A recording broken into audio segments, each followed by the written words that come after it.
하나님께서 오늘 우리에게 주시는 말씀은 신약성경 로마서 11장 13절에서 24절까지 말씀입니다. 내가 이방인인 너희에게 말하노라. 내가 이방인의 사도인 만큼 내 직분을 영광스럽게 여기노니 이는 혹 내 고유룩을 아무쪼록 시기하게 하여 그들 중에서 얼만을 구원하려 함이라.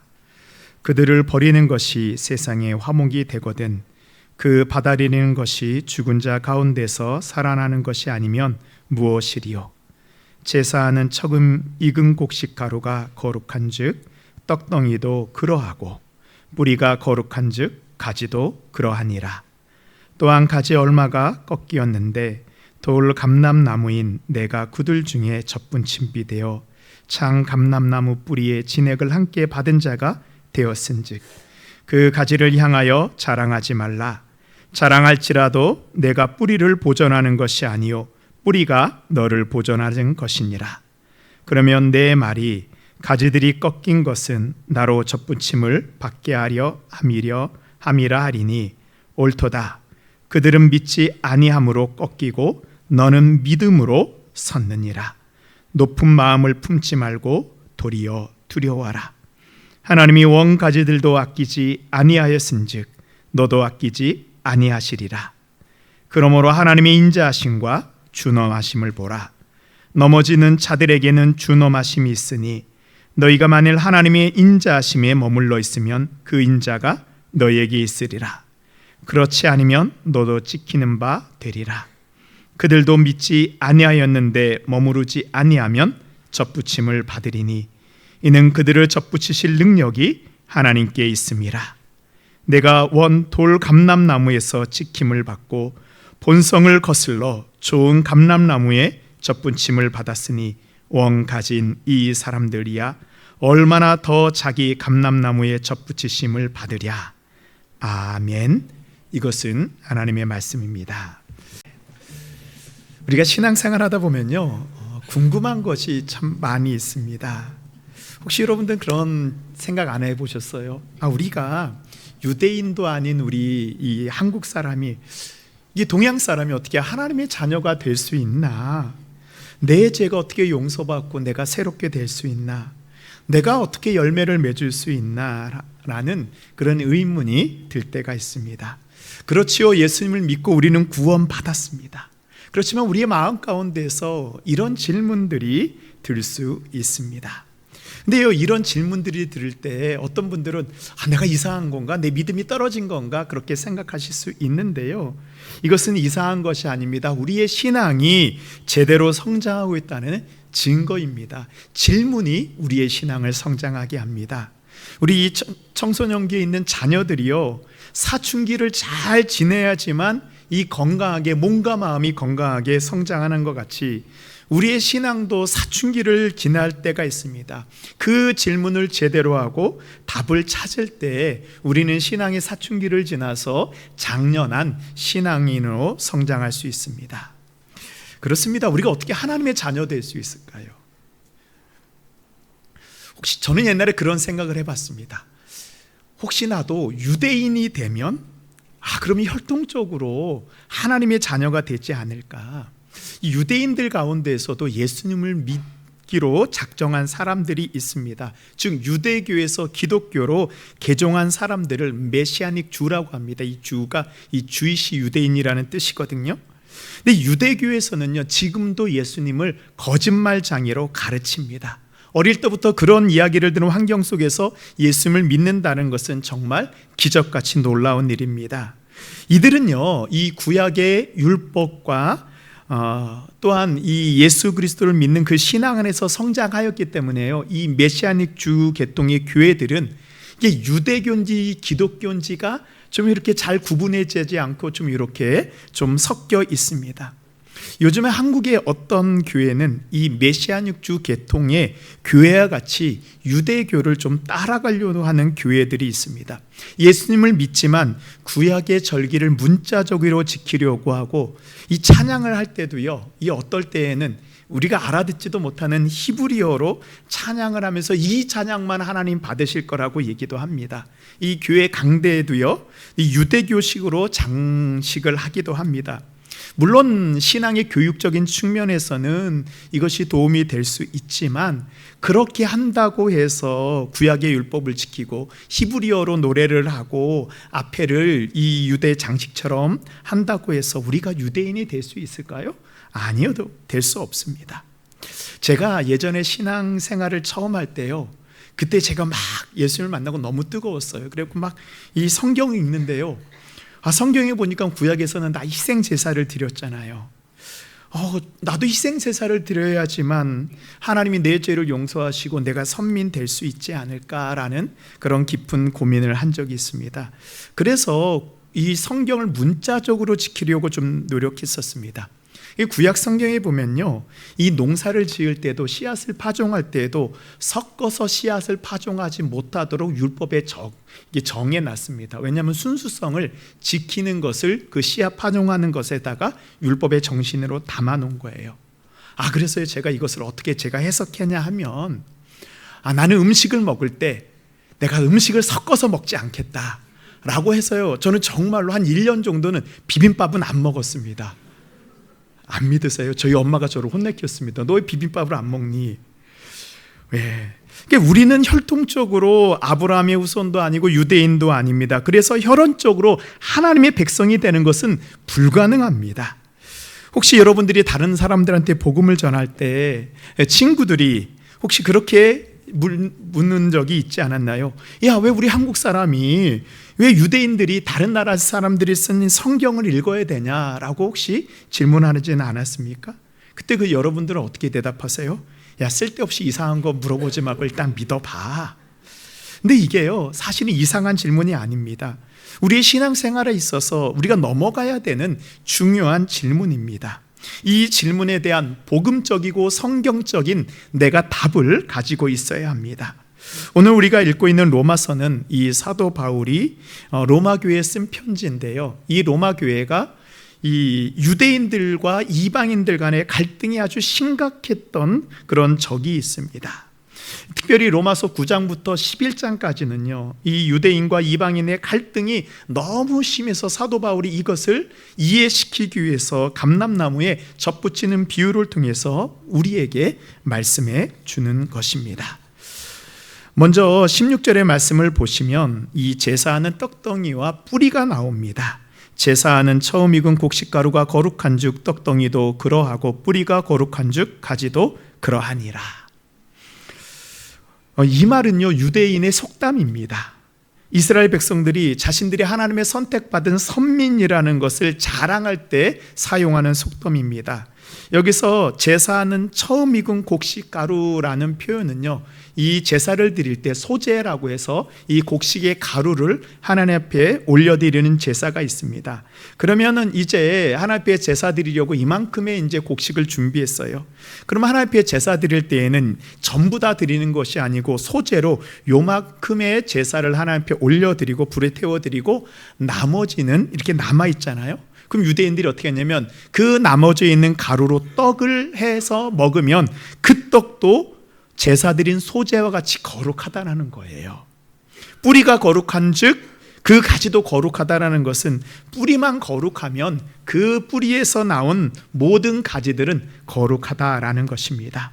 이스라엘 사람들은 이 아브라함과 이삭, 야곱 모두 하나님께서 이 아브라함과 이삭, 야곱을 하나님의 자녀 삼아 주셨기 때문에 이들의 후손인 아브라함의 후손인 우리 모두도 거룩한 백성이 되었다라고 여겼습니다. 이게 바로 선민 사상이에요.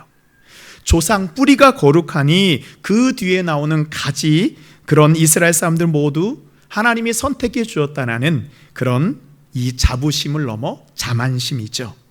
그러나 그 자만심 때문에 하나님의 말씀에 순종하지 않고 자기 마음대로 행동하여 이제 죄악의 길로 가고 결국 하나님의 심판을 받게 됩니다. 그래서 우리가 예언서에 보면 다 하나님의 심판의 그런 말씀들이잖아요.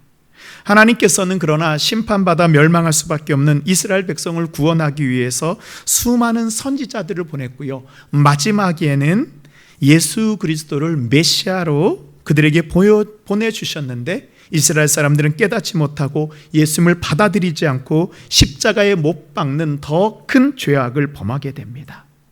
그러자 하나님께서 어떻게 하셨어요?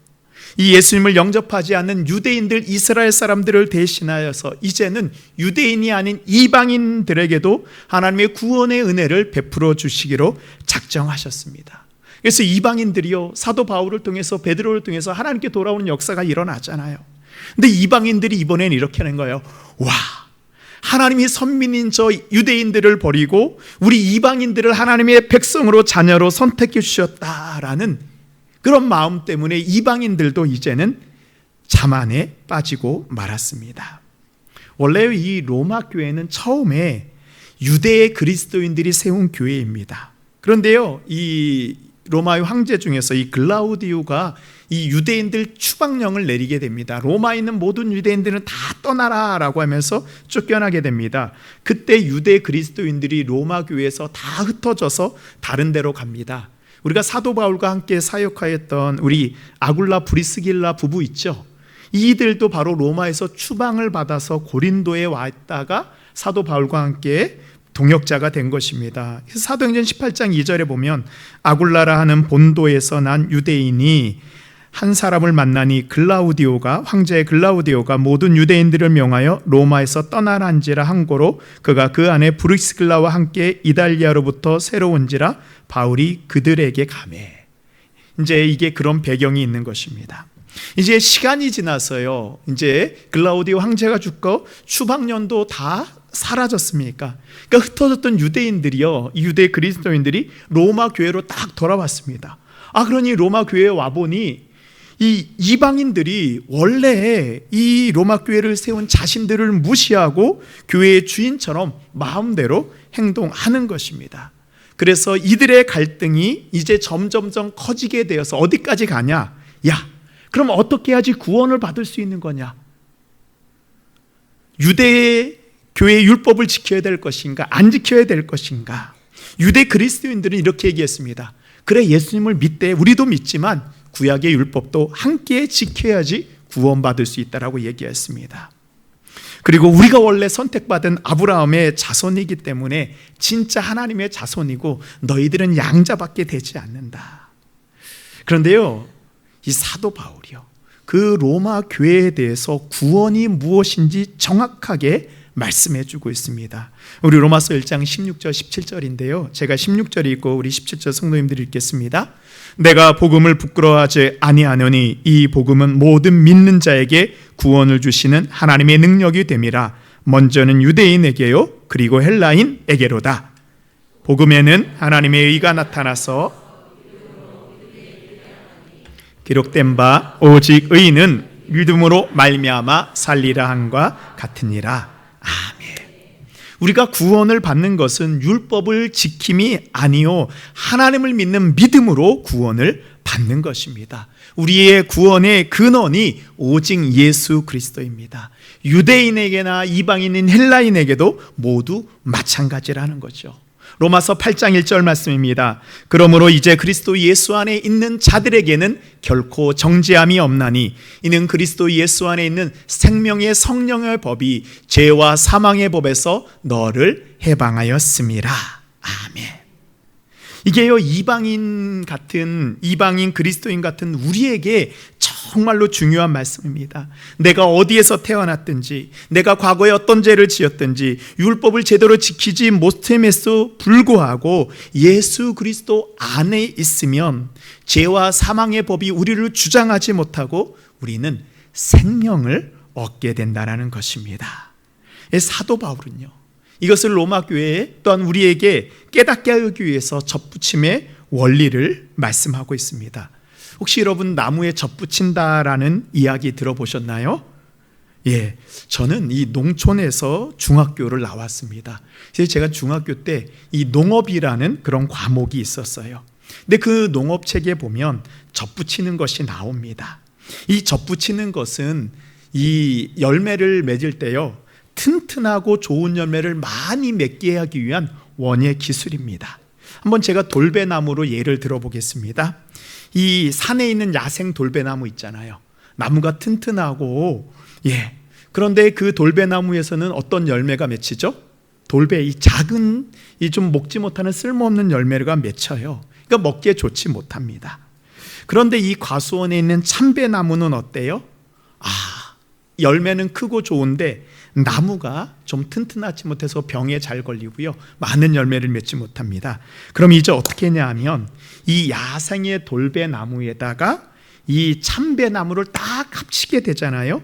그러면 아주 이제 튼튼한 나무가 돼서 좋은 열매를 맺게 됩니다. 이 젖붙이는 방법이 이렇습니다.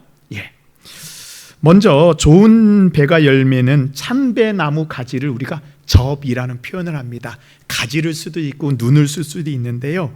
그래서 이 참배나무 가지를 잘라서 튼튼한 돌배나무 뿌리와 줄기에다가 이 딱 참배나무 가지를 딱 접붙이게 됩니다.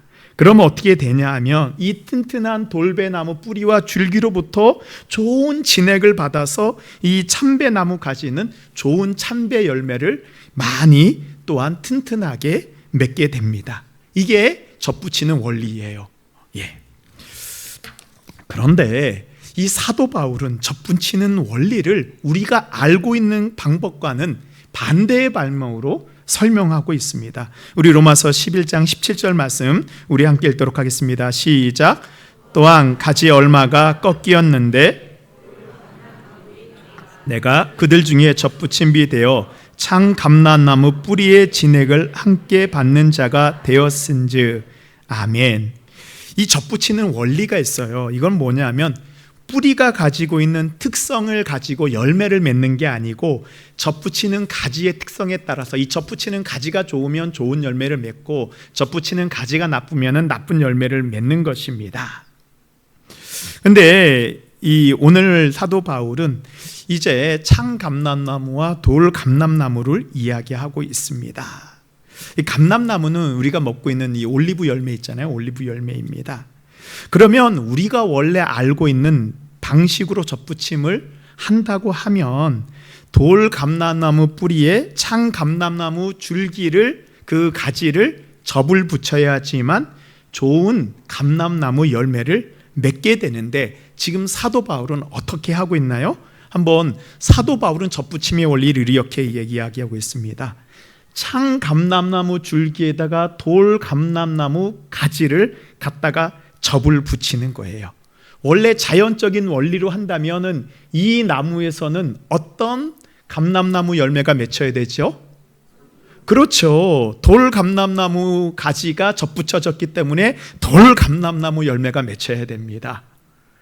그런데요, 이 편지를 쓰는 사도 바울이 이 기본적인 원리도 모르고 이렇게 거꾸로 접붙임의 원리를 이야기했을까요?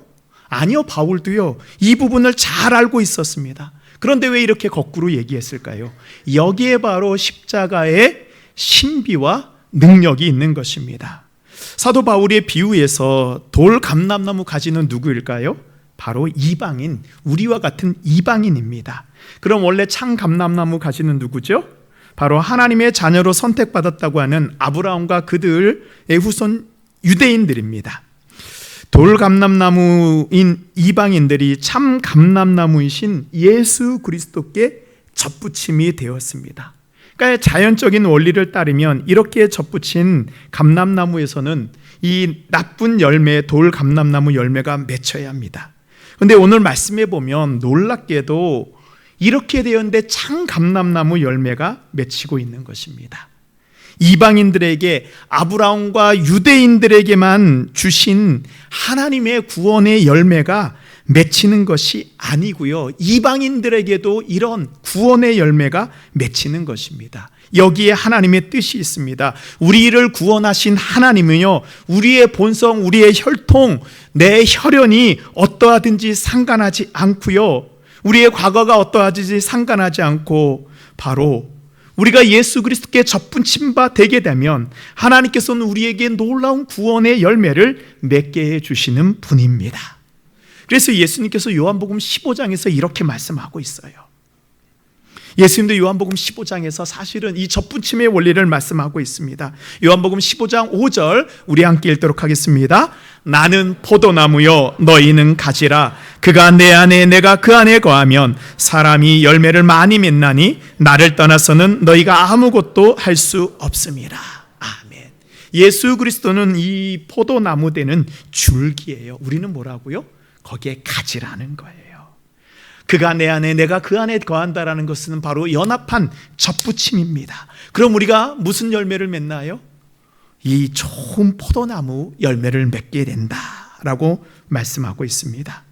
우리가 예수님께 딱 이렇게 연합 접붙이는 순간 우리의 잘못되었던 과거의 본성이 변하게 되고 사라지게 되고요, 예수 그리스도의 선한 본성을 우리가 이어받게 되는 것입니다. 우리의 본성이 바뀌어졌습니다. 구원의 열매가 우리의 삶에 맺히는 우리는 이제 하나님의 나무, 하나님의 가지가 된 것입니다.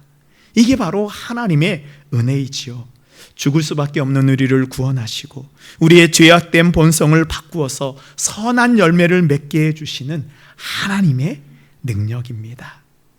우리가 예수 그리스도께 접붙임 바 되면 우리는 이제 더 이상 과거의 이 죄악된 진액, 세상의 것들을 받아들이지 않고요, 참 감람나무 되시는 예수 그리스도의 진액인 그와 살, 그와 피와 우리가 연합되는 그런 역사가 일어나게 됩니다. 바로 성만찬의 역사가 바로 여기에서 일어나게 되는 것이죠.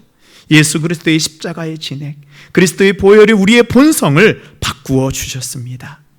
그래서 우리는 예수 그리스도의 보혈로 말미암아 돌 감람나무 같은 우리의 본성이 완전히 변하여 참 감람나무가 되었습니다. 우리를 향하신 하나님의 구원의 은혜가 우리에게 이루어졌습니다. 아멘. 그래서 이 구원은요, 우리의 본성이 바뀌어지는 것입니다. 제가 예전에 한번 말씀드렸었는데요, 그 두레교회를 담임하시는 김진홍 목사님이 그 예전에 그렇게 서울의 판자촌에서 이 사역을 하실 때의 이야기입니다. 이제 김진홍 목사님이요, 이 판자촌에서 이 넉마주의를 함께 했거든요. 그 마을에 있는 사람들과 함께 넉마주의를 하면서 목회를 했는데, 어느 날 집에 있는데 얼굴을 알고 지내던 그 마을에 이제 좀 깡패가 이 김 목사님을 찾아왔어요. 이 자신의 과거를 이야기하면서 한탄합니다. 목사님, 저는 이 피가 더러워요. 이 깡패 엄마가 품행이 좋지 않았을 때 자기를 임신했는데, 그래서 자기 아빠가 누군지 모르는 거예요. 그래서 이 사람은 자신은 더러운 피를 가지고 태어났다라는 그런 콤플렉스를 어릴 적부터 가지고 있었어요. 하늘을 떳떳하게 바라보지 못했습니다. 그래서 나는 어쩔 수 없이 어두운 세계를 살고 있는데 목사님 어떻게 합니까? 그래서요, 이 김 목사님이 이 깡패에게 이야기합니다. 누구든지 그리스도의 피로 새롭게 될 수 있다. 그러자 깡패가 목사님께 얘기합니다. 목사님, 제가 병원에 가서 다 알아봤어요. 병원에 가서 피를 바꾸고 싶다고 얘기하니까 사람의 피를 30% 이상 바뀌면 사람이 죽는데요. 그때 김 목사님이 얘기합니다. 사람의 피가 아니고 예수 그리스도의 피로 바꾸면 된다. 그것이 인간의 피를 바꾸는 것보다 더 확실하다고 얘기하면서 성경을 보여주셨습니다. 우리 예전 성경은 기억나시죠? 이렇게 여기가 빨갛게 돼 있었잖아요. 이 그리스도의 보혈을 상징하게 해서 붉은색으로 칠해서 이 김 목사님이요, 이 붉은색 성경책을 보여주면서 이 예수님을 믿으면 예수님의 그리스도의 붉은 피가 당신의 피를 깨끗하게 바꾸어 줄 수 있을 거라고 말해 주었습니다. 이 깡패가요, 김 목사님의 말씀을 듣고 순종했어요. 예수님을 영접하고 나서 그가 새로운 사람이 되었습니다. 사도 바울은 이것을 고린도후서 5장 17절에서 이렇게 말씀하고 있습니다. 그런즉 누구든지 그리스도 안에 있으면 새로운 피조물이라, 이전 것은 지나갔으니 보라 새 것이 되었도다. 아멘. 그렇습니다. 우리의 본성으로는 절대로 하나님의 열매를 맺을 수 없습니다. 그러나 그리스도는 모든 법칙을 뛰어넘는 능력이 있습니다. 사도행전 10장 38절에 보면 하나님이 나사렛 예수에게 성령과 능력을 기름 붓듯 하셨음에 그가 두루 다니시며 선한 일을 행하시고 마귀에게 눌린 모든 사람을 고치셨으니 이는 하나님이 함께 하셨습니다. 죽은 나사로를 살린 그 능력, 바다를 잔잔케 하신 그 능력, 더러운 귀신을 쫓아내고 새로운 삶을 주신 그 능력이 우리의 죄의 본성을 거슬러 선한 열매를 맺을 수 있는 선한 나무로 바뀌어 주셨습니다. 지금 우리의 모습이 어떠하든지 상관없습니다. 그리스도께 접붙이는 순간 우리의 본성이 변하게 되는 것입니다. 하나님 우리의 본성을 거슬러 놀라운 일을 행하기 시작하실 것입니다. 그런데요, 우리가 이 구원의 은혜, 접붙임을 받았다고 해서 그것만 좋아하고 기뻐해서는요, 오늘 사도 바울이 책망하였던 이 이방인들과 똑같이 됩니다. 우리는 예수님 앞에서 매일매일 거룩한 삶을 살아야 합니다. 이 접붙이는 비유가요, 로마서 11장에 나오고 바로 이어서 로마서 12장에서는 이제는 사도 바울이 접붙임 바 된 사람이 어떤 삶을 살아야 되는지를 이제 우리에게 말씀해 주고 있습니다. 로마서 12장 1절 우리 함께 읽겠습니다. 시작. 그러므로 형제들아 내가 하나님의 모든 자비하심으로 너희 몸을 하나님이 기뻐하시는 거룩한 산제물로 드리라. 이는 너희가 드릴 영적 예비니라. 아멘. 사실은 로마서 11장 이전까지요, 우리는 하나님 앞에 거룩한 제사를 드릴 수 없는 그런 존재였습니다. 그러나 이제 11장에서 접붙임 바 되는 그런 하나님의 거룩한 가지가 되고 나니까 이제는 우리가 어떻게 살 수 있는지, 이제는 하나님이 기뻐하시는 거룩한 산제물을 드릴 수 있는 자로 우리는 변화되었습니다. 우리가 접붙임 받았다는 사실에만 감격하고 감사하고 살아갈 때가 있습니다. 이 돌감람나무 가지들이요, 와, 우리가 이렇게 좋은 참감람나무에 접붙임을 받았으니 얼마나 멋지고 얼마나 좋지 않냐 자랑만 하였습니다. 그러자 하나님이 말씀하십니다. 11장 18절에 보면 그 가지들을 향하여 자랑하지 말라. 자랑할지라도 내가 뿌리를 보존하는 것이 아니오 뿌리가 너를 보존하는 것이니라. 너의 존재를 정확히 알라라는 거예요. 그래서 이 접붙임을 받았다는 사실에는 어떤 전제가 깔려 있습니까? 우리는 제대로 열매 맺지 못하는 가지였다라는 우리의 존재가 그대로 있는 거예요. 원래 그 나무에서 줄기에서 찍혀버려서 버려져야 되는 존재인데 하나님이 우리를 긍휼히 여겨주신 거예요. 그래서 우리가 이제 20절과 21절의 순서를 바꿔서 읽잖아요. 그럼 더 정확히 이해가 됩니다. 우리 21절 먼저 읽겠습니다. 하나님이 원가지들도 아끼지 아니하셨은즉 너도 아끼지 아니하시리라. 옳도다 그들은 믿지 아니함으로 꺾이고 너는 믿음으로 섰느니라. 높은 마음을 품지 말고 도리어 두려워하라. 아멘. 하나님이 원가지 되는 유대인들, 이스라엘 백성들도 아끼지 않고 다 잘라버린 것 너 알지 않냐? 원가지도 아끼지 않은 하나님이 그런 너 같은 그런 가지는 더 똑같이 아끼지 않을 것이다. 그러므로 꺾기도, 이 유대인들은 꺾였지만 너는 믿었으므로 섰느니라. 접붙임 바 되었느니라. 생각해 보세요. 농부가 원가지를 더 좋아할까요? 접붙이는 가지를 더 좋아할까요? 원가지가 제대로 된 열매를 맺었으면 농부가 접붙일 이유가 없는 것입니다. 그냥 두는 것이 더 편리합니다. 하나님께서는 하나님이 선택한 유대인들이 온전한 열매를 맺지 못하자 그 원가지도 아끼지 않고 잘라내시고 그 가운데 이방인 같은 우리를 접붙이신 분입니다. 그렇기 때문에 이방인 가지들인 우리가 제대로 열매 맺지 못하면 하나님이 어떻게 하실까요? 이방인 가지도 가차없이 잘라내시는 분입니다. 그래서 22절 말씀입니다. 우리 함께 읽겠습니다. 그러므로 하나님이 인자하심과 준엄하심을 보라. 넘어지는 자들에게는 준엄하심이 있으니 너희가 만일 하나님의 인자하심에 머물러 있으면 그 인자가 너희에게 있으리라. 그렇지 않으면 너도 찍히는 바 되리라. 아멘. 하나님의 준엄한 경고의 말씀입니다. 우리가 예수님께 접붙임 받았다고 해서 그것으로 끝났다고 생각하면 우리가 그 가운데서 열매 맺지 못하면 하나님이 우리를 잘라내시는 거예요. 우리의 삶을 매일매일 돌아보고 또한 하나님 앞에 온전한 접붙임 바 된 자로서 살지 않으면요, 두놈하신 하나님의 찍힘이 우리에게 있는 것입니다. 우리의 모습을 확인하는 것은 내가 지금 내 어떤 열매를 맺고 있나, 삶의 어떤 열매를 맺고 있나 돌아보는 것입니다. 내가 오늘도 주님이 원하시는 입술의 열매를 맺었는가, 말씀의 열매를 맺기 위해서 성경을 읽고 묵상하고 암송하고 있나, 내가 내 안에 있는 문제가 생겼을 때 하나님 앞에 기도하고 있나, 아니면 내가 세상의 방법을 찾고 있나, 오늘 하나님이 나에게 주신 이 귀한 하루에 내가 감사하고 있나. 사도 바울은 로마서 12장에서 이렇게 말씀하고 있습니다. 12장 2절 말씀입니다. 너희는 이 세대를 본받지 말고 오직 마음을 새롭게 함으로 변화를 받아 하나님이 선하시고 기뻐하시고 온전하신 뜻이 무엇인지 분별하도록 하라. 그렇습니다. 접붙임 받은 거에 만족해서는 안 됩니다. 다시 우리는 넘어질 수 있습니다. 우리는 세상이 주는 것으로 살아가는 것이 아닙니다. 하나님이 주시는 마음으로 나의 삶을 분별하고 온전하게 나아가야 합니다. 우리의 삶을 거룩한 산 제물, 하나님이 받으실 수 있는 그런 제물로 우리를 드리는 것입니다. 이것이 바로 접붙임 받은 가지 우리가 살아가는 법입니다. 주님의 보혈을 기억하며 우리가 잘려나가지 않는 거룩한 가지로 주님이 주시는 영양분을 공급받아 하나님이 기뻐하시는 그런 열매를 우리는 맺을 것을 믿습니다. 아멘. 마지막으로 우리가 알아야 될 사실이 있습니다. 우리의 힘으로는 열매를 맺을 수 없는 것입니다. 여러분을 가장 잘 알고 있는 사람이 누구인가요? 여러분의 가족들이 여러분들을 잘 알고 있을 것입니다. 하지만 나를 가장 잘 아는 것은 나 자신입니다.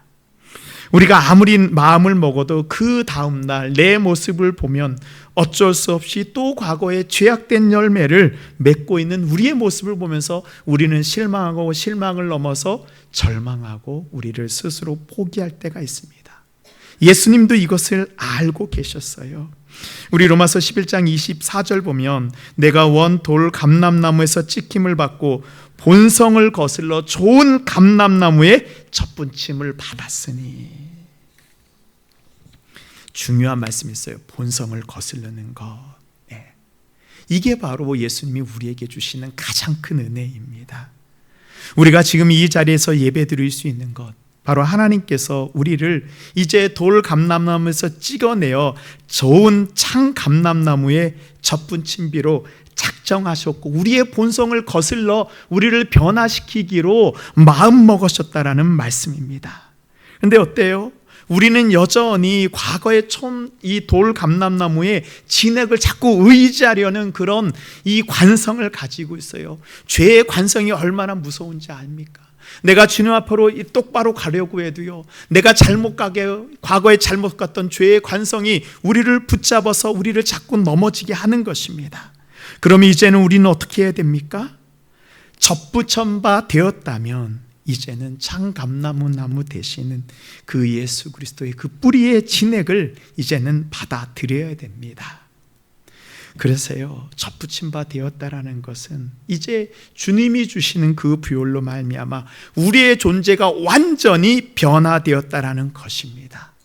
우리가 유대인이 아니어도 상관없습니다. 아브라함의 후손이 혈연적이라도 아니라도 상관없습니다. 이제는 우리가 하나님의 자녀가 된 것을 믿으시기 바랍니다. 아멘. 과거에 죄된 열매를 맺는 그런 존재가 아니고 주님이 주시는 그 진액을 받아 의의 열매를 맺는 참 하나님의 자녀가 되었습니다. 하나님이 돌 감람나무 가지를 꺾으시는 이유가 무엇일까요? 19절에 보시면 그러면 내 말이 가지들이 꺾인 것은 나로 접붙임을 받게 하려 함이라. 하나님은요, 우리에게 있는 과거의 모습을 완전히 꺾어내시기를 원합니다. 내가 아직도 살아있으면요, 그리스도의 보혈을 공급받을 수 없어요. 이제 과거의 나는요, 십자가에서 죽고요, 부활하신 예수님과 함께 우리는 십자가에서 부활해야 됩니다. 우리가 부활한 우리가 바로 이 변화된 창 감람나무 가지입니다. 그렇습니다. 과거에 죄된 나의 모습과 잘라지고 단절되는 그런 아픔과 고통이 없으면요, 주님 앞에 접붙임 바 될 수 없습니다. 나의 과거의 죄악을 철저히 회개하고 주님 앞에 나와야 합니다. 나의 죄를 고백하고 다시는 그 죄의 영향력을 받지 않고 이제는 그리스도의 영향력을 받게 해달라고 우리는 기도해야 됩니다. 다른 사람들은 다 우리를 포기할지는 모르지만 주님은 우리를 포기하지 않습니다. 주님이 말씀하시잖아요. 주님이 우리를 포기하지 않고 우리를 끝까지 붙잡는다. 12장 23절 말씀입니다. 우리 함께 읽겠습니다. 그들도 믿지 아니하는데 머무르지 아니하며 접붙임을 받으리니 이는 그들을 접붙이실 능력이 하나님께 있습니다. 내 힘으로 그리스도께 접붙임 바 되는 것이 아니고요, 주님이 우리를 사랑하셔서 우리를 긍휼히 여겨서 우리를 접붙이시는 거예요. 그 능력이 하나님께 있습니다. 그 능력이 지금은 성령 안에서 우리 안에 역사하고 있는 거예요. 그래서 에베소서 5장 18절에 보면 술 취하지 말라, 이는 방탕한 것이니 오직 성령으로 충만함을 받으라.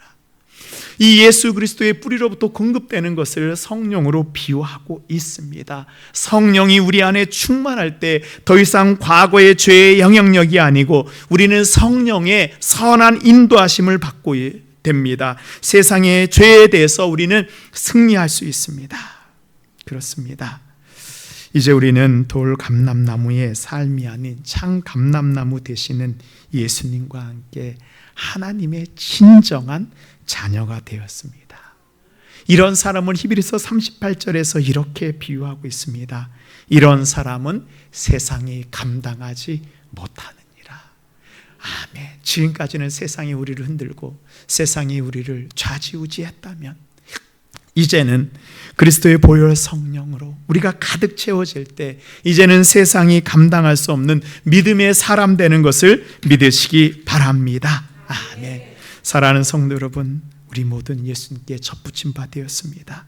과거의 죄의 본성이 아닌 예수 그리스도의 보혈을 힘입어 이제는 새로운 존재가 되었습니다. 세상에 감당하지 못하는 성령 충만한 그리스도인이 된 것을 믿으십시오. 아멘. 이제 하나님이 기뻐하시는 의의 열매, 선한 열매를 맺는 우리 모든 성도님들이 될 것을 믿습니다. 아멘.